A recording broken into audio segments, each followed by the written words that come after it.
Hello hi, this is Manoj Bagdawat. कैसे हैं आप सभी लोग। आज हम करेंगे सूर्यकांत त्रिपाठी निराला को शॉर्ट वीडियो के माध्यम से। चलिए स्टार्ट करते हैं बिना किसी देरी से।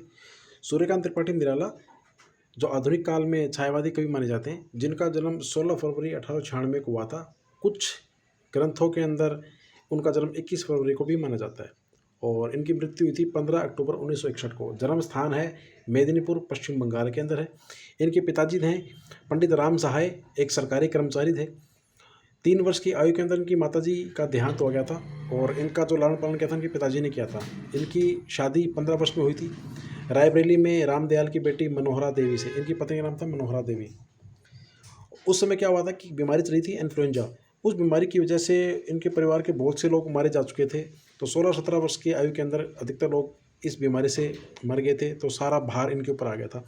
इनकी स्कूलिंग की यदि बात करें तो हाई स्कूल जब इन्होंने पास की तो उसके बाद ये लखनऊ चले गए थे और गढ़कोला, उन्नाव के अंदर आगे की इन्होंने पढ़ाई की थी। घर के अंदर बंगाली माहौल था तो बंगाली संस्कृत साहित्य, हिंदी साहित्य और अंग्रेजी साहित्य को इन्होंने पढ़ा था। बचपन में रामचरितमानस में गहरी रुचि थी।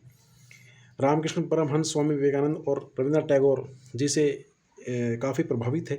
और यदि कैरियर की बात करें तो कैरियर इनका स्टार्ट होता है 1918 से लेकर 1922 तक। सबसे पहले महिषादल, जो इनके पिताजी स्वयं उसके अंदर नौकरी क्या करते थे, महिषादल नाम के अंदर राज्य के अंदर, तो वहाँ पर इन्होंने भी सेवा की थी। उसके बाद स्वच्छंदवाद के कवि थे तो खुद को लिखना था, तो इसलिए इन्होंने खुद का लेखन कार्य प्रारंभ किया था। इनका जो लेखन कार्य होता है वो 1920 से स्टार्ट होता है।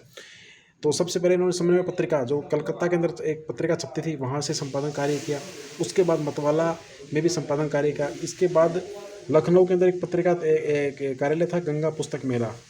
उस गंगा पुस्तक मेला के अंदर एक सुधा नाम की पत्रिका छपती थी, उसका संपादन कार्य कई सालों तक किया था।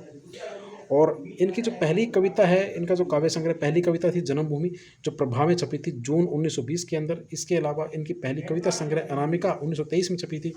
पहला निबंध की यदि बात करें तो इनका प्रथम निबंध था बंग भाषा का उच्चारण, जो 1920 में सरस्वती पत्रिका में छपा था। सरस्वती पत्रिका यदि बात करें तो द्विवेदी युग की इनकी बहुत ही महत्वपूर्ण पत्रिका है, जिसके अंदर नए नए कवियों को स्थान दिया जाता था। और इनको जो प्रसिद्धि मिली थी वो इनकी जूही की कली नाम की एक कविता थी, जो 1921 में इन्होंने लिखना स्टार्ट किया था, लेकिन 1922 के अंदर जब प्रकाशित हुई थी, उस जूही की कली से इनको काफ़ी प्रसिद्धि मिली थी। सूर्यकांत त्रिपाठी निराला बहुत बड़े कवि रहे हैं, साहित्यकार रहे हैं, निबंधकार रहे हैं और इन्होंने हिंदी के अंदर कुछ कहानियाँ भी लिखी थी, उपन्यास भी लिखे थे। लेकिन इनको जो प्रसिद्धि मिली थी वो खासकर इनकी कविताओं से मिली थी। जूही की कली थी, इसके अलावा वो तोड़ती पत्थर इलाहाबाद के फुटपाथ पे जब वो कविता लिखी थी, वो उससे बहुत फेमस हुए थे। तो ये था शॉर्ट वीडियो। तो मिलते हैं नेक्स्ट वीडियो के अंदर। Thank you so much. Have a good day. Bye bye.